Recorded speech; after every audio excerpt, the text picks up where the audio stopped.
Gracias, hermanos, y gracias, querida iglesia, por permitirnos interrumpir los servicios por cosas que nosotros creemos que son importantes. Es algo que a veces los niños son ignorados entre nosotros, los adultos y los líderes, no a propósito y no lo hacemos maliciosamente, pero como son los niños y ahí siempre están, a veces creo que es necesario prestarles la atención debida y necesaria para ellos, dejarles entender que no están aquí nomás arrimados, están aquí porque importan ellos. Y yo creo que es uno de los daños, uno de los muchos daños que se ha visto dentro de la cultura de nuestras iglesias por muchos años. Se fuerzan a los niños a venir a la iglesia, se les obliga porque son niños.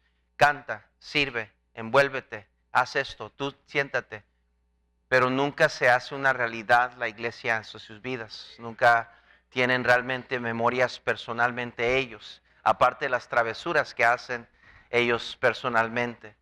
Pero queremos tratar de poner el énfasis en la vida de ellos, por lo menos en momentos pequeños como estos. Le garantizo que ellos van a recordarse ese momento en sus vidas que estuvieron en el servicio y el pastor les habló con su esposa y les dieron un regalito. A lo mejor no es el mejor regalito, y a lo mejor van a recibir algo mejor, pero es más que el regalito, es nada más el tiempo que estamos pasando con ellos. Entonces realmente el regalito es nada más como una excusa para que pasen acá enfrente emocionados. Entonces ahora niños pueden dormirse si quieren, no estoy jugando, no deben dormirse en la iglesia, y eso va para los padres también. En Colosenses, le pedí al hermano Valencia que leyera Colosenses porque Pablo exhorta aquí a los colosenses porque estaba bajo ataque a los cristianos de Colosas. Se habían intrometido a unas falsas herejías y creencias, estaban atacando doctrinas y Pablo les amonesta sobre algo bien importante. Guarde su lugar en Hechos, por favor, porque ahorita vamos a ir a Hechos en el tiempo que nos permite esta noche, pero quiero terminar este primer punto de las 4 cosas que como iglesia debemos de cuidarnos de jamás dejar entrar a nuestra iglesia. Recuerde que estamos hablando de la iglesia de Jerusalén, que cerraron sus puertas. Y qué tragedia, hermanos, qué triste. Esta semana miramos otra iglesia cerrada sus puertas, que un tiempo estaba abierta, pero ahora sus puertas están cerradas y ahora está abandonada. Hermano, más iglesias están cerrando de lo que hay iglesias abriéndose. Esa es la historia en Estados Unidos. Esa es la triste historia en Estados Unidos. Y lo digo porque, hermanos, esto debe de conmovernos. Ahora no todas las iglesias son como la nuestra. Por supuesto, hay iglesias que cierran, que nunca predicaron la verdad, que nunca eran una iglesia realmente, era una secta o era una religión.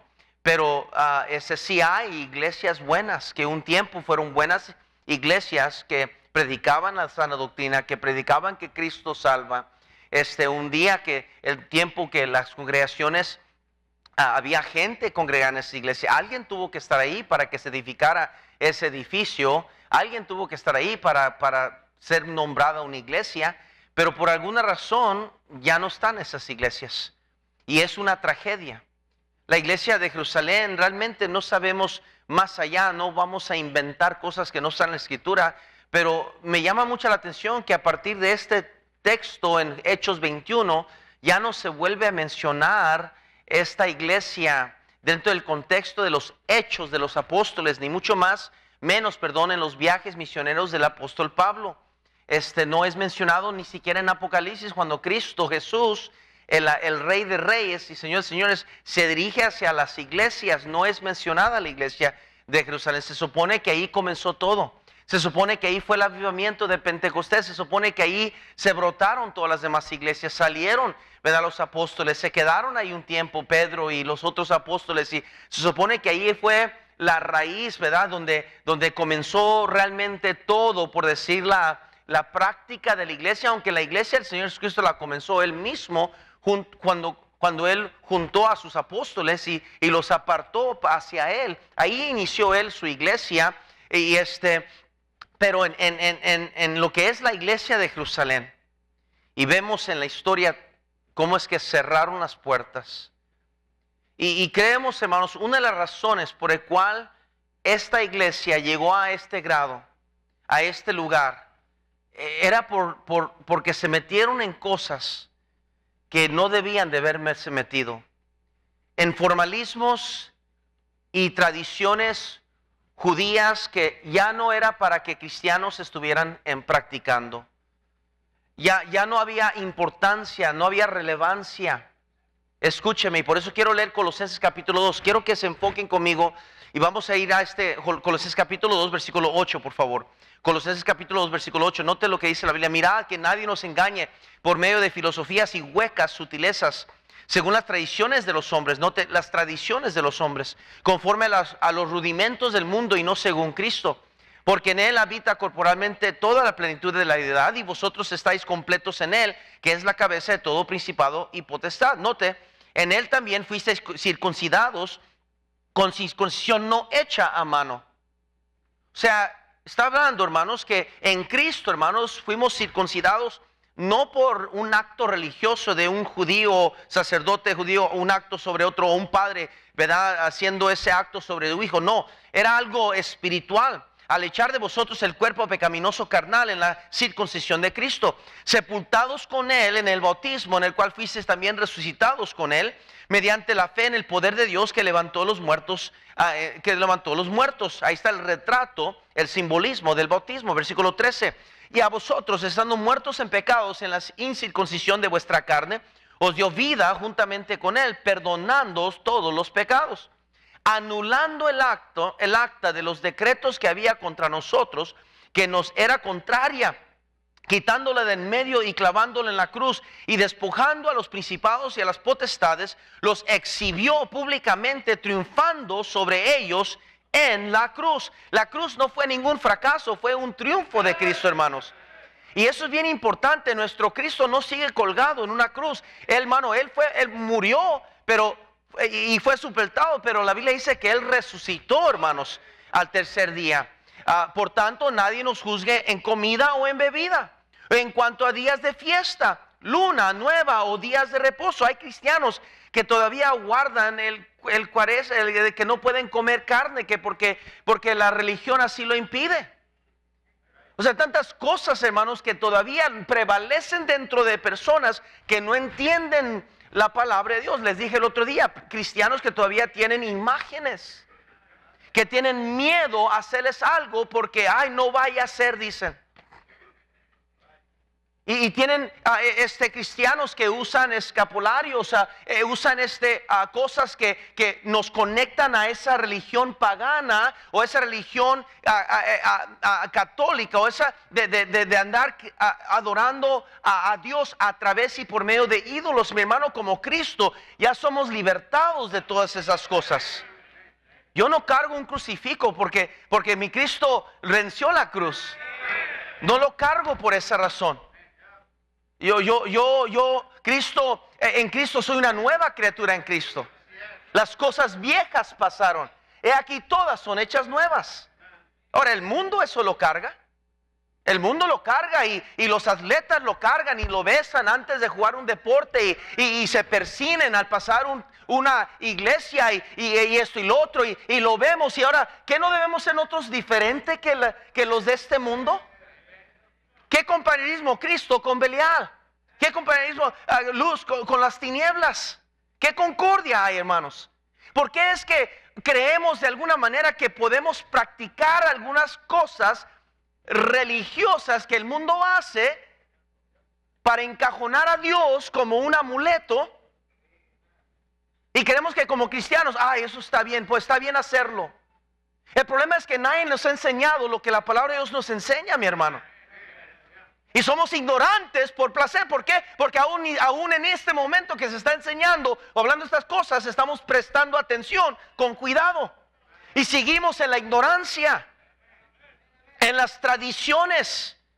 Dice el versículo 16, dice, por tanto, nadie nos juzgue en comido o en bebido, en cuanto a días de fiesta, luna nueva o días de reposo. todo lo cual es sombra de lo que ha de venir, pero el cuerpo es de Cristo. Nadie nos prive de vuestro premio, afectando humildad y culto a los ángeles, entremetiéndose en lo que no ha visto, vanamente hinchado por su propia mente carnal, y no haciéndose de la cabeza, en virtud de que en todo el cuerpo, nutriéndose y uniéndose por las coyunturas y ligamentos, crece con el crecimiento que da a ¿quién? Pues si habéis muerto con Cristo en cuanto a los rudimentos del mundo, ¿por qué? Como si vivieses en el mundo, os sometéis a ¿qué, hermanos? A preceptos. ¿Me están siguiendo? Tales como que no manejes, no gustes, ni aun toques, en conformidad a mandamientos y doctrinas de ¿quiénes? Cosas de que todas se destruyen ¿con qué? El uso. Tales cosas tienen a la verdad cierta reputación de sabiduría en culto voluntario, en humildad y en duro trato del cuerpo, pero no tienen valor alguno contra los apetitos de la carne. Mi hermano, hay cosas que tenemos que entender, que hay cosas, sí, hay ciertas tradiciones que son buenas y hay tradiciones que no son buenas, que tenemos que cuidarnos de estas cosas. La palabra de Dios nos advierte que debemos conservar las buenas y descartar las malas. La palabra tradición básicamente quiere decir que es una enseñanza transmitida a alguien más para que se guarde. Por ejemplo, vean conmigo 1 Corintios, por favor, 1 Corintios. Alguien dijo recientemente, bueno, es que ahí en la iglesia bautista, ¿verdad? Solo la gente cree porque el pastor lo dice. Y le voy a decir una cosa, esa es una falsa acusación. Yo conozco muchos cristianos que conocen su Biblia y saben lo que creen porque la Biblia lo dice, no nomás porque el pastor lo dice. Pero trágicamente también existen cristianos que creen lo que creen porque el pastor lo dijo. Y debemos de ser conocedores de la palabra de Dios, amén. 1 Corintios 11:2 dice la palabra de Dios: os alabo, hermanos, porque en todo os acordáis de mí y retenéis las instrucciones, otra palabra, por las tradiciones, tal como las entregué. Pablo está instruyendo a estos cristianos que sigan las instrucciones que él les dio a ellos, y podemos entrar eso en otra noche, sobre todas las instrucciones que él ayudó a reorganizar la iglesia de Corintio, la iglesia carnal. Habían descuidado la cena del Señor, habían hecho un montón de cosas que no era correcto dentro de la iglesia, pero hermanos, Pablo da instrucciones que eran necesarias cuidar. Y deje decir eso entre paréntesis rápidamente, hermanos, sí hay ciertas cosas que debemos de cuidar con celo. Esta iglesia no es un parque. Estamos en la casa de Dios. Jesús dijo, mi casa será llamada casa de ¿qué? De oración. No es para que yo venga como a mí me da la regalada gana. Ahora, si pudiera hacerlo, nadie lo va a juzgar ni lo va a sacar de la iglesia. Esa es la verdad, nadie lo va a juzgar. Yo no voy a andar atrás de usted yo no soy ese pastor. Hay iglesias que literalmente ponen reglas para personas poder entrar a la iglesia, de vestimenta. Le dicen a ciertas mujeres cómo deben o pueden entrar a la iglesia o no antes de entrar a la iglesia. Y si no vienen vestidas así, entonces no pueden entrar. Esa es una ridiculez, mi hermano. Pero también por otro lado hay ciertas cosas que debemos de guardar. Hay cosas sí importantes, hermanos. Hay cosas que sí debemos respetar. Hay cosas que sí debemos entender. Hay cosas que sí son necesarias pasar a la siguiente generación. En Deuteronomio capítulo 6, Dios mismo instruyó al pueblo de Dios eso. Deuteronomio capítulo 6, por favor, vayan corriendo ahí. Deuteronomio capítulo 6. Deuteronomio capítulo 6, síganme por favor. Dice la palabra de Dios ahí en el versículo 1. Estos pues son los mandamientos, estatutos y decretos que Jehová vuestro Dios mandó que os enseñases, para que los pongáis por obra en la tierra a la cual pasáis vosotros para tomarla, para que temas a Jehová tu Dios, guardando todos sus estatutos y sus mandamientos que yo te mando, tú, tu hijo y el hijo de tu hijo, todos los días de tu vida, para que tus días sean prolongados. Dios nos pide que pasemos lo que hemos sido enseñados por Dios a la siguiente generación, que les instruyemos a ellos lo que se nos enseñó a nosotros. Mi hermano, escúcheme, mi hermana, por favor, escúcheme. Hay cosas, hermanos, a las cuales deberíamos aferrarnos que son buenas. Hay cosas que nos enseñaron bien, hermanos, a hacer. Hay cosas que aprendimos en la fe hace años atrás que eran correctas entonces y siguen siendo correctas hoy. Yo no creo en el cristianismo que se acopla o se va modificando, adaptando a lo que está pasando en el mundo. Yo creo que el cristianismo debe asemejar lo que dice la palabra de Dios y quedarse ahí sin disculpas. Hay pastores que quieren disculparse por todo. Mi hermano, escúcheme, tenemos que quedarnos firmes en lo que la palabra de Dios dice. El problema es que nos metemos en tradiciones humanas en vez de doctrinas de Dios. Y hacemos las tradiciones que yo quiero insistir, que yo quiero demandar, que yo sobreimpongo, más importante que lo que la enseñanza de la palabra de Dios. Vaya a muchas iglesias que solo se la pasan hablando de puras cosas, mandamientos de hombres, tradiciones de hombres. Y hacen el cristianismo una identificación o un cierto vestuario o un cierto modelo o estilo de cristianismo. Y si no te identificas exactamente así, entonces tú no eres cristiano. Y muchas veces tienen que ver con cosas secundarias. Muchas veces no es que no sean importantes, pero ponen un sobreénfasis en esas cosas y desvían a la gente de lo que es la verdad de la palabra de Dios. Es más importante que alguien tenga un buen corazón ante Dios y entendimiento de las Escrituras para que Dios trabaje en su corazón para tomar los cambios, los pasos necesarios para ir acercándose más a Dios. No quiere decir que un pastor no pueda enfatizar algo que deben de hacer o algo que deben de cambiar o algo que deben de aplicar. No, es necesario predicar todo el consejo de Dios. Pero cuando yo solo estoy rematando, hermano, córtese el pelo como un bautista fundamental. ¿Y qué es eso, anyways, hermano? Un corte de pelo bautista fundamental independiente. ¿De dónde vino eso?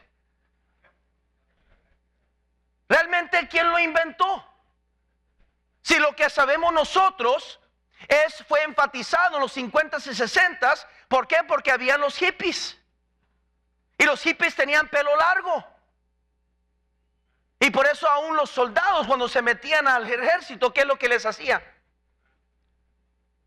Les rapaban, ¿verdad que sí?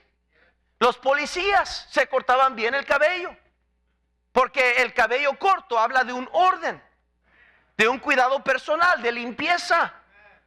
Entonces los pastores en esos años tuvieron que enfatizar y rematar el corte de pelo porque hombres cristianos se estaban identificando con los hippies queriendo entrar hacia la iglesia y dijeron, espérense, no, tiene que haber una distinción entre los del mundo y los cristianos. Y comenzaron a predicar sobre eso. El problema es que hay unos locos que de ahí solo eso predican. Solo eso predican. Ahora hay reglas que debemos de imponer. Por ejemplo, ponemos una regla en el estudio, en el colegio bíblico, porque un joven de por sí es irresponsable y le falta carácter.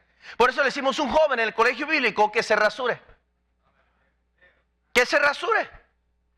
¿Por qué? Porque es más fácil controlar a un joven que se rasure todos los días y se mantenga limpio, que realmente tenga la disciplina y el carácter para tener cabello o vello en su cara bien limpio y cuidado, un bigote bien cuidado, bien limpio y nítido y atendido, porque cuesta dinero hacer eso y cuesta tiempo y disciplina.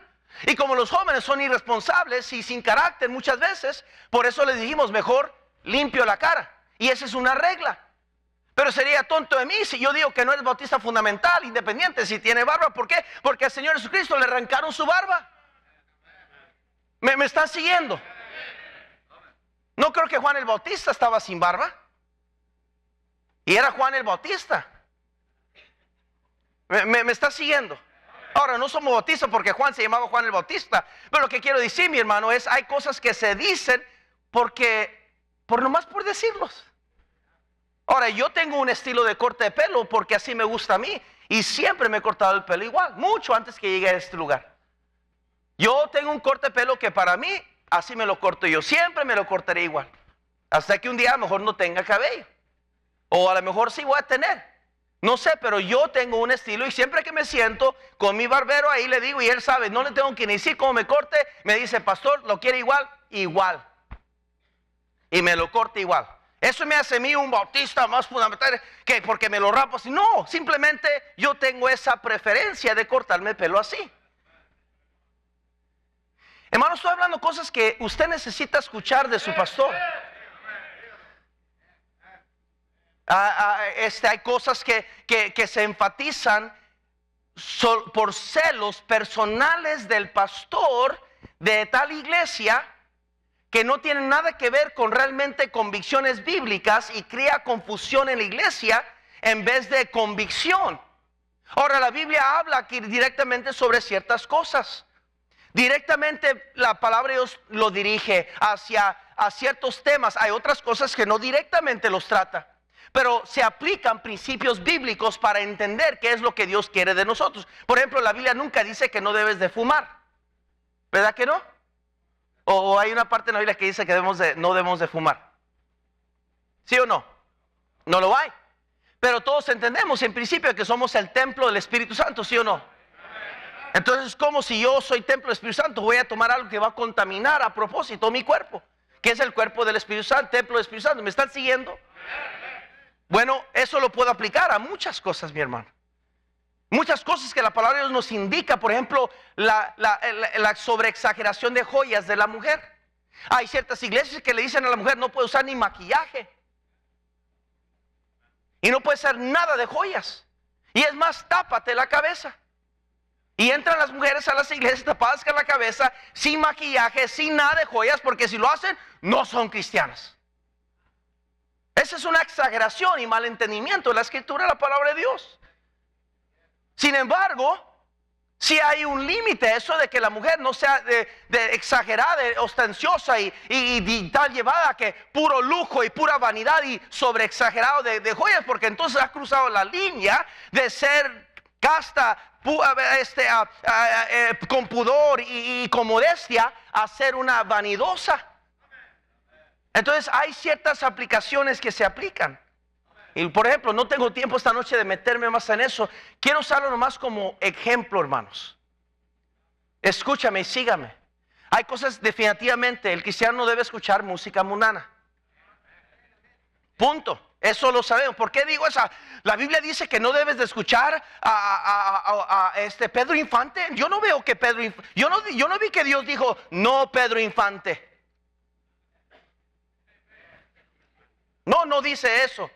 Pero entendemos que hay música que le agrada a Dios y hay música que no le agrada a Dios.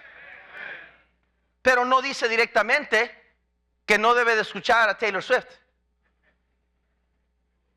Pero todo el mundo sabe, aunque esa mujer se llama cristiana, ella está cantando música del mundo, no música sacrosanta a Dios. No, me perdí mitad de la congregación, me preocupa.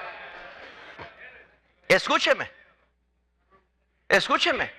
Pero entonces ahí está el debate y la confusión por ignorancia. Muchos cristianos se meten en ondas que no deben meterse, simple y sencillamente por el problema de las tradiciones.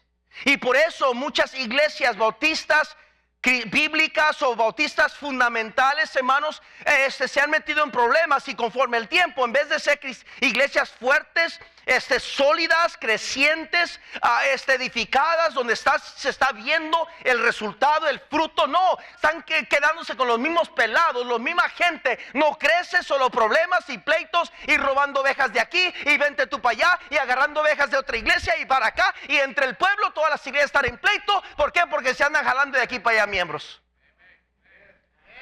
Y se crea un ambiente que no es de Dios.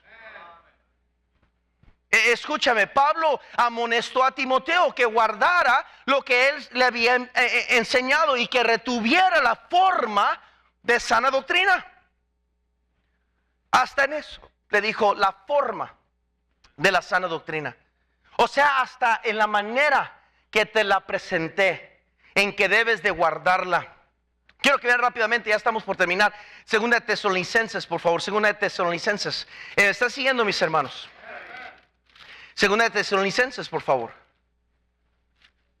Otro día tocaré algunos temas que quizás tomaré a propósito. Este año a propósito voy a tratar cosas que debo tratar como pastor y enseñanza bíblica. Voy a ir a hablar sobre temas que tienen que ver con la conducta cristiana, con las convicciones y todo eso. Quiero asegurarme que enseño sobre estas cosas, y usted hará las decisiones que usted tiene que hacer personalmente. Pero tenemos que conocer lo que la Biblia dice, mi hermano. Segunda de Tesalonicenses 3:16. ¿Estamos ahí, mis hermanos? Dice la palabra, dice Segunda de Tesalonicenses 3:6. Dice así: pero os ordenamos, hermanos, en el nombre de nuestro Señor Jesucristo, que os apartéis de todo hermano que ande ¿qué? Desordenadamente y no según la enseñanza que recibisteis ¿qué? De nosotros. Está hablando de una separación bíblica de aquellos que andan desordenadamente. ¿A qué se refiere cuando andan desordenadamente? Está hablando del orden que se le enseñó. Hay un orden, pues, hay una enseñanza. Y cuando una persona se sale de esa enseñanza, anda desordenadamente y bíblicamente está mal. Por lo tanto, dice Pablo, ni te acerques, apártate de esa persona. Porque las malas costumbres, las malas conversaciones, hermanos, es lo que nos afecta como cristianos. Dime con quién anda y te diré qué, quién eres. Y qué importante, hermanos, que cuídese quién está escuchando. Porque muchos cristianos, mejor que usted y yo, se han desviado de la sincera fidelidad a Cristo por andar escuchando personas que no deben de escuchar. En Colosenses 2, a Tito, por favor, rápidamente, Tito capítulo 1. Versículo 5, dice: por esta causa te dejé en Creta, para que corrigieses lo deficiente y establecieses ancianos en cada ciudad, así como yo te mandé. Y que fuera irreprensible, marido de una sola mujer, y tenga hijos creyentes que no estén acusados de disolución y rebeldía, porque es necesario que obispo sea irreprensible, como administrador de Dios, no soberbio, no iracundo, no dado al vino, no pendenciero, no codicioso y ganancias. Fíjese, ahí puedo descalificar a muchos pastores. Nomás en esa lista. Fíjese, vamos a comenzar otra vez. Porque es necesario que el obispo sea irreprensible como administrador de Dios, no soberbio. ¿Cuántos siervos de Dios llenamos los púlpitos de tanta soberbia? Iracundo, nadie los puede controlar ni calmar, nadie les puede decir nada. No dado al vino, aquellos que están promoviendo el trago social. No pendenciero, peleoneros. Algunos se identifican de que debemos de contender por la fe para andar echándonos pleitos con otros cristianos bíblicos. ¿Cómo está eso? Dígame dónde está en la escritura de yo pelearme con otro cristiano en la fe. Si eso es lo que la persona con su mente tan pequeña logra entender, entonces yo no sé si es salvo, porque la Biblia nos habla del Espíritu de Cristo, de tener este mismo sentir que hubo también en Cristo Jesús, que no se estimó a ser igual a Dios, sino que se despojó de sí mismo, tomando forma de siervo.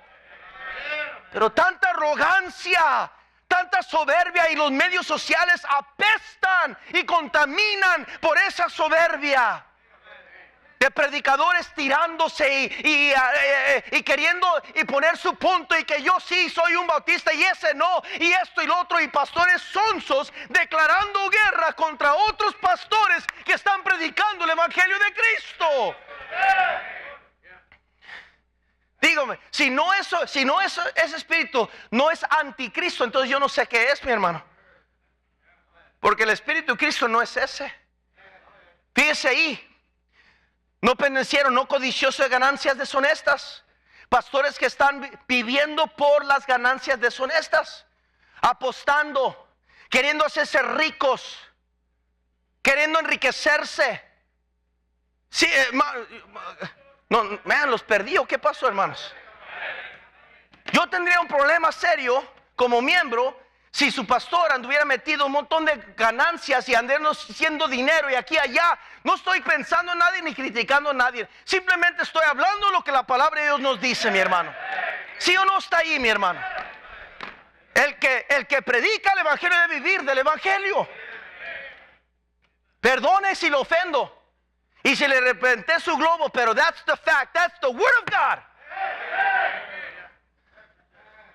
Si yo hubiera querido hacer dinero, pues no me hubiera metido al ministerio. Pero mis tesoros están allá en el cielo, y yo voy a vivir para el ministerio. Y además Dios va a proveer mis necesidades, y lo va a hacer a través de los hermanos de la iglesia de Cristo. Dios va a obrar de esa manera, porque ese es su plan. Pero qué infidelidad mía sería como siervo de Dios yo andar haciendo ganancias deshonestas, robando aquí, agarrando allá, haciendo acá para hacerme rico, y luego todavía acá cobrando un salario en la iglesia, y luego no ministro la iglesia porque estoy muy ocupado haciendo mi dinero. Eso es gratis. Pero si lo tengo que decir, lo voy a hacer con convicción. Dice Sin hospedador. Hospedador quiere decir que invita a personas a su casa, atiende a personas. ¿Cuántas veces me quedo aquí con personas que quizás nadie más quiere hablar con ellos, pero me quieren hablar conmigo? ¿Y cuántas veces secretamente tengo que, porque están en necesidad de algo, y darme mi último 20 aquí o mi último 5, y ok, gracias, Dios le bendiga, y nadie más sabe, Dios sabe? Pero un pastor es dado a hospedador. De personas venir a la casa a atenderlos. ¿Por qué? Porque eso es lo que la Biblia dice. Pastores que no saben ni dónde vive el pastor, que para llegar a su casa, no, es que es una invitación que caiga del cielo. Yo le he dicho a todo el mundo, si quieres saber dónde vive el pastor, ahí vivo yo en la Hesbio, ahí en Hesbio, en una esquina ahí, de vez en cuando me va a ver caminando el perrito. No tengo nada que ocultar, ahí estoy, en una casita, ahí en la vecindad. Es más, unos niños de la vecindad que no viven a 2, 3 casas, vienen a nuestra casa a jugar baloncesto en nuestra cancha de básquetbol y nos piden permiso y ya los conocemos, hay una confianza ahí, los niños ahí de la vecindad, y juegan en nuestro patio de atrás. Los vecinos no conocen, los conocemos. Ahí vivo en la esquina, ahí está. No es una casa de que, ahí está la pura esquina. Gracias a Dios, los hermanos que nos ayudaron a hacer la casa, a hacerlo apropiado para nuestra familia, la cantidad de nuestra familia. Somos bendecidos por nuestra casita. No codiciamos ninguna otra casa, no anhelamos ninguna otra casa. Estamos felizmente enamorados de nuestra casita, ahí en la esquina de la 160 y ¿qué? 167 y la Delaware. Ahí estamos. Pero hay otros que, ¿dónde vive? No, pues no sé. Hay que quitarnos los zapatos para entrar hasta donde. No, hermanos, simplemente estoy tratando algo con convicción. No estoy titubeando, porque yo quiero que usted entienda que lo creo de todo corazón. Yo no quiero que se vaya confundiendo. ¿Qué habrá querido decir el pastor? No sé, ¿tú entendiste al pastor? No, yo no quiero que salga así. Quiero que entienda lo que estoy diciendo. Ya tengo que terminar, hermanos, escúcheme. Ahí lo voy a dejar. Deje terminar el versículo porque está bueno esto. Retenedor de la palabra fiel, tal como ha sido enseñada, para que también pueda exhortar con sana enseñanza y convencer a los que ¿qué? Hay gente que contradice. Aunque no lo crea, hay gente sentada en la audiencia, en el auditorio, que están contradiciendo, que buscan razón por contradecir. Yo recuerdo siendo un pastorcito joven de 24, 25 años de edad, como pastor, ¿verdad? Y yo pastoreando mi iglesita, y quizás habían tantas personas como este grupito que está aquí nomás, ese es Tres Hileras, y esa era nuestra iglesia. Y mi esposa tocaba el piano y yo dirigía los cantos y tocaba la guitarra por un canto especial con mi esposa y yo, y esta era nuestra iglesita. Y yo recuerdo bajarme del púlpito a veces, bien animado, que mire, tú ya está, de todos ellos, y nuevo, y que otro nuevo, y que viene de otra iglesia visitando, y no sabemos de dónde viene, y que el otro, y pum, de repente yo bajándome así que en las alturas de la montaña, prediqué un mensajote, de esos de que el hermano House quisiera haber predicado, ¿verdad? Y me está esperando un hermano, como el hermano Ochoa. A ver, pastor, venga por acá. Usted enseñó y usted habló sobre esto y yo creo que usted necesita más estudio. Literalmente así me dijo un hermano. Estoy hablando de un muchacho de 25 años de edad, yo. Y me estaba esperando un hermano para dármela bien. ¿Y sabe qué? Tenía toda la razón. Cuando él me dijo eso, dije, sí, cierto, no lo había fijado. Qué bueno que me dijo, hermano, le dije. Híjole. Llegué a casa, lo corregí. Semanas después prediqué sobre algo similar y dije, ¿sabe qué? Necesito hacer una aclaración porque uno de los hermanos me aclaró y hice la aplicación. Hay gente, hermano, que va a haber de todo en una iglesia. Amén. Por eso es necesario saber lo que uno cree. Últimamente usted va a creer lo que usted quiere creer. Y usted se va a ir de aquí como usted quiere practicar, lo que usted quiere creer, lo que usted quiere aplicar. Yo no voy a andar atrás de usted como ni policía, ni midiendo su cristianismo con el mío, ni yo con usted. Yo creo que muchos de ustedes son mejores cristianos que yo. Ese no es el punto. El punto es de que la palabra de Dios debe ser la medida, la autoridad final. Pero no solo la letra, pero el Espíritu de Cristo. No llegué allí esta noche, lo tendré que hacer otra noche. Pero el problema que se mete en muchas iglesias, el por qué llegan a cerrar sus puertas, es porque son muy conocedores de lo que tienen que conocer, pero despiden el Espíritu de Cristo. Y ahora es pura contienda, puro vanidad, pura vanagloria del hombre. Y en vez de crear un ambiente donde Cristo reina, se crea un ambiente donde pura contienda. Y les llaman hasta the fighting fundamentalists, los que pelean fundamentalistas. Y crean un ambiente, en vez de atraer gente a Cristo, la gente quiere huir. Bueno, otro día voy a tratar esas cosas, pero Señor, bendice, ayúdanos, Señor, a entender tu palabra.